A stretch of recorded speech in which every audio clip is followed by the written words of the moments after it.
Hello बच्चों, तो कैसे हो आप सभी। आज हम लेकर के आए हैं व्याकरण का एक मजेदार ट्रिक्स वाला जो कि है कारक, जहां से आपको 5 से 6 नंबर पूछे जाते हैं। तो आप किसी भी एग्जाम की तैयारी कर रहे हैं तो यहां से आपको 5 से 6 नंबर यहां से सटीक हम बताने वाले हैं, जो कि इसका हम गर्दा छोड़ा देंगे। आज चलिए तो शुरुआत करते हैं। सबसे पहले हमारा क्या है, कारक। हम इसको एक एक तरीका से हम आपको समझाने वाले हैं कि ट्रिक वाले बाबा, मेरा नाम भी है ट्रिक वाले बाबा। देखिए, हिंदी व्याकरण कारक का क्या है, हिंदी व्याकरण का एक चैप्टर सा कारक, जो कि आप चाहे बिहार पुलिस, गवर्नमेंट किसी भी एग्जाम की तैयारी करें ना, चाहे 10-12 किसी भी एग्जाम की तैयारी करें, तो यहाँ से आपको 5 से 6 नंबर सटीक पूछता है। तो वो भी इसमें से ये नहीं पूछता है कि आपको कारक का परिभाषा दे, ये नहीं पूछता है, आपको ये चिन्ह पूछता है। मैं आपको एक एक ट्रिक्स के साथ याद करवाऊंगा। देखिए, सबसे पहले हमारा क्या है, कारक किसे कहते हैं। कारक किसे कहते हैं, सबसे पहले हम कारक समझते हैं। तो देखिए, जो क्रिया की उत्पत्ति में सहायक हो, जो क्रिया की उत्पत्ति में सहायक हो, उसे हम क्या कहते हैं, कारक कहते हैं। नहीं होगा याद, क्योंकि आप ट्रिक वाले बाबा से पढ़े। देखिए, क्रिया की उत्पत्ति में, जो क्रिया का मतलब क्या होता है, क्रिया का मतलब होता है काम। क्रिया का मतलब क्या होता है, जैसे काम, आप कोई काम कर रहे हैं, जैसे बर्तन माज रहे हैं, खाना बना रहे हैं, कुछ भी कर रहे हैं ना, तो उसमें जब आपको कोई साथ दे रहे हैं तो वो क्या करता है, वो कहलाता है कारक। यानी कि कोई भी काम अगर आप कर रहे हैं ना, घर में भी काम कर रहे हैं, बाहर में कहीं भी कर रहे हैं ना, आपके साथ अगर कोई दे देना, आपको उस काम में कोई हेल्प कर देना, तो वही आदमी क्या कहलाएगा, वही आदमी कहलाता है कारक। तो कारक का याद करने का परिभाषा क्या है, जो क्रिया की उत्पत्ति में, जो काम हमें हमारा हेल्प करे, जो हमारे काम में हाथ बढ़ाए, उसे हम कहते हैं कारक। अब हम इसकी बात करते हैं कारक के कितने भेद होते हैं। तो कारक के 8 भेद होते हैं दोस्तों। कितने भेद होते हैं बच्चा पार्टी, कारक के 8 भेद होते हैं, जो कि हम यहाँ पर एक एक ट्रिक्स के साथ, क्योंकि हमारा नाम है ट्रिक वाले और बाबा ने हवा है, ये देखिए कर्ता कारक ने। देखिए, आप कारक के कितने भेद, 8, और इसको हम एक एक ट्रिक के साथ आपको हम बिना रटे याद करा देंगे और यहाँ से आपको सटीक नंबर मिल जाएगा। देखिए, कर्ता कारक, कर्ता में कारक में क्या होता है, कर्ता ने। देखिए, अब हमको याद कैसे करते हैं, कर्ता ने और कर्म को, कर्ता ने कर्म को, कर्म में क्या हो गया, कर्म को ना, करण से संप्रदान को के लिए अपादान से संबंध का के की अधिकरण में पर संबोधन है अरे आज। अब देखिए, इसको हम कैसे याद करते हैं, एक एक का डिफाइन करेंगे और एक एक को हम समझेंगे कैसे होता है। देखिए, अब हम बात करते हैं सबसे पहले कि कर्ता कारक कहते किसे, कर्ता कारक समझते हैं। तो यहाँ पर समझिए, अब उसको पूरा नहीं लिखे हैं, हम आपको समझाते हैं। देखिए, कर्म का सॉरी कर्ता कारक किसे कहते हैं, तो काम करने वाले को क्या कहते हैं, काम करने वाले को क्या कहते हैं, कर्ता कारक। अब हम इसका एग्जाम्पल समझते हैं कि राम ने, किसने, राम ने न पीटा, राम ने पीटा, श्याम ने पीटा। तो यहाँ समझिए, कर्ता ने तो किसने, राम ने, तो इसमें राम, इसमें इस वाक्य में राम क्या हो जाएगा, इस वाक्य में राम हमारा हो जाएगा कर्ता कारक। राम ने पीटा, जो काम, यानी कि काम करने वाले को जो काम करता है ना, उसको हम कहते हैं कर्ता कारक। जैसे राम ने पीटा ना, तो राम यहाँ पर क्या हो जाएगा, राम यहाँ पर होगा कर्ता कारक। उसके बाद हम बात करते हैं कर्म कारक किसे कहते हैं। अब हम बात करते हैं कि आपको ये ट्रिक के साथ समझ में आ गया। अब देखिए, यहाँ पर कर्म कारक किसे कहते हैं, तो कर्म कारक किसे कहते हैं, जिस पर काम का फल पड़ता हो। देखिए, हम यहाँ पर इसको पूरा नहीं लिख पाए हैं, क्योंकि हमको ट्रिक देना आपको, क्योंकि ट्रिक से हमको याद करवाना, आपको रटाना नहीं, हमको याद करवाना है। देखिए, कर्म कारक किसे कहते हैं, तो जिस पर काम का फल पड़ता हो उसे हम कर्म कारक कहते हैं। जैसे यहाँ पर देखिए, राम ने रावण को मारा। देखिए, अब हम यहाँ पर समझाते हैं कि कर्ता कारक किसे कहते हैं, तो काम करने वाले को कर्ता कारक कहते हैं। जैसे राम ने ना, तो किसने, राम ने, तो राम ने, कर्ता ने, किसने, कर्ता ने। अब यहाँ पर समझिए,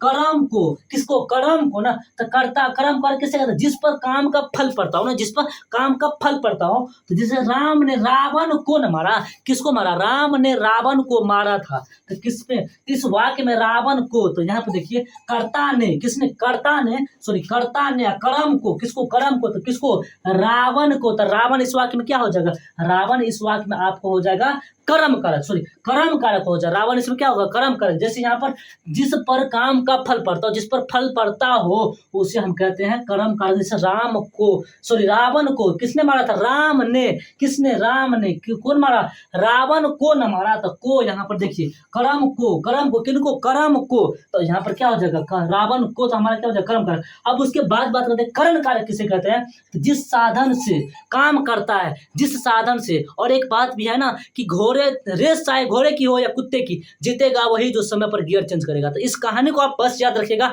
कि कौन जीत सकता है। देखिए, करण कारक किसे कहते हैं? जिस साधन से काम करता हो, जिस साधन से काम करता हो उसे हम कहते हैं कौन सा कारक? करण कारक। अब यहाँ पर समझिए करण कारक किसे कहते हैं? तो करण से, देखिए कर्ता ने कर्म को करण से ना, किससे? करण से ना। जैसे हम ये मार्कर से क्या करें, लिख है ना, तो ये हमारा साधन काम कर रहा है ना, तो ये हमारा क्या होगा? करण कारक। जैसे जिस साधन से काम करता हो ना उसे हम कहते हैं करण कारक। जैसे देखिए माँ चाकू से अमरूद काटती है, क्या करती है? माँ चाकू से अमरूद काटती है ना, तो ये क्या कहलाएगा? माँ चाकू से। ये चाकू क्या हो जाएगा? जिससे आप काम कोई कर रहे हैं तो वह क्या कहलाएगा? वह कहलाएगा हमारा करण कारक। जैसे यहाँ पर समझिए कर्ता ने कर्म को करण से, किसने? कर्म को करण से ना, तो करण से, किससे? करण से, यानी कि चाकू से क्या काट रही है? अमरूद काट रही है ना। ट्रिक वाले बाबा, बाबा नहीं हवा है, देखिए तो करण से ना, चाकू से, तो अमरूद क्या हो जाएगा? कट जाएगा। तो करण से, तो यहाँ पर चाकू क्या हो जाएगा? हमारा करण कारक हो जाएगा। अब हम बात करते हैं चौथा की संप्रदान कारक किसे कहते हैं?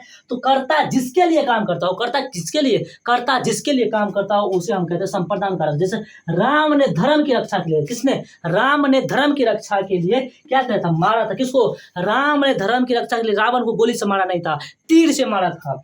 राम ने संप्रदान कारक किसे कहते हैं? कर्ता जिसके लिए काम करता हो उसे हम संप्रदान कारक कहते हैं। अब इसको यहाँ पर समझिए, ट्रिक वाले बाबा, बाबा नहीं हवा है, देखिए संप्रदान कारक को के लिए, किसके लिए? संप्रदान को के लिए। तो यहाँ पर संप्रदान करता किसके लिए काम करता हो उसे हम संप्रदान कारक कहते हैं। तो राम ने धर्म की रक्षा के लिए, तो किसके लिए? रक्षा के लिए ना, तो रक्षा के लिए, तो किसके लिए? रक्षा के लिए। जैसे यहाँ पर समझिए कि संप्रदान कारक संप्रदान को के लिए ना, तो को के लिए, तो यहाँ पर समझिए किसके लिए? रक्षा के लिए। तो हमारा कौन सा कारक हो जाएगा? संप्रदान कारक। किसने मारा था? राम ने रावण को, किसके लिए? रक्षा के लिए, रक्षा के लिए मारा था। रक्षा के लिए हमारा कौन सा कारक? संप्रदान कारक। अब हम बात करते हैं पांचवा की अपदान कारक किसे कहते हैं? ट्रिक वाले बाबा, और बाबा नहीं हवा है। संप्रदान कारक जिससे किसी वस्तु के जुदाई या अलगाव का बोध हो। इससे भी आसान और तरीका नहीं हो सकता है, इससे भी आसान ट्रिक वाले बाबा नहीं हो सकता। देखिए अपदान कारक किसे कहते हैं? जिससे किसी वस्तु के जुदाई या अलगाव का बोध होता है उसे हम अपदान कारक कहते हैं। देखिए यहाँ पर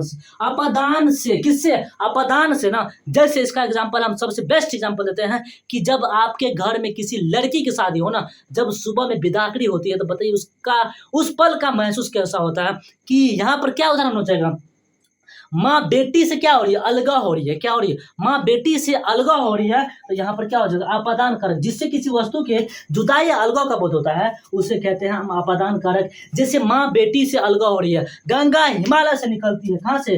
गंगा हिमालय से ना, तो माँ बेटी से। वाह क्या अच्छा उदाहरण है। देखिए यहाँ पर हिमालय से, तो किससे? यहाँ पर देखिए अपदान से, तो से हमारा कौन सा कारक? से हमारा हो जाएगा अपदान कारक। नेक्स्ट हम बात करते हैं कि संबंध कारक किसे कहते हैं? संबंध कारक किसे कहते हैं?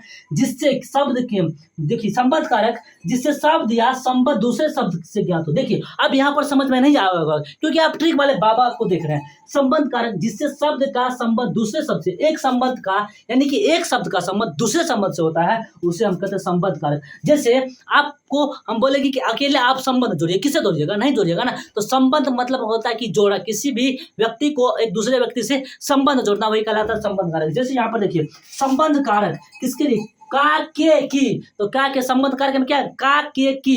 जैसे भाई के लिए, माँ के लिए। तो यहाँ पर समझिए संबंध कारक किसे? जिसे शब्द का संबंध दूसरे शब्द का से ज्ञात हो। जैसे मैं भारत का नागरिक हूँ, मैं किसका नागरिक हूँ? मैं भारत का नागरिक हूँ। और मैं एक माँ का बेटा हूँ। क्या? माँ का ना बेटा हूँ। तो यहाँ पर भारत का, तो यहाँ भारत क्या हो जाएगा? हमारा एक संबंध कारक। हमारा संबंध किससे? भारत से ना। तो यहाँ पर संबंध किससे मिलेगा? जुड़ गया भारत से, तो ये हमारा क्या होगा? संबंध कारक। अब हम बात करते हैं सातवां अधिकरण कारक किसे कहते हैं? तो अधिकरण कारक क्रिया जिस स्थान पर हो। क्या बोले? क्रिया जिस स्थान पर हो उसे हम कहते हैं कौन सा? देखिए यहाँ पे अधिकरण में पर, कहाँ? में पर ना, तो अधिकरण में पर क्रिया जिस स्थान पर हो उसे हम कहते हैं अधिकरण कारक। जैसे बच्चा खाट पर सोता है, आप चौकी पे बैठे हैं, आप कुर्सी पे बैठे हैं, तो ये सभी क्या हो जाए? कुर्सी पर ना, तो कहाँ बोले? खाट पर। बच्चा कहाँ पर बैठा हुआ? खाट पर बैठा हुआ है, तो इसको हम कहते हैं अधिकरण कारक। हम इसको देखिए ट्रिक है और इससे हम इसको रिलेटेड कर रहे हैं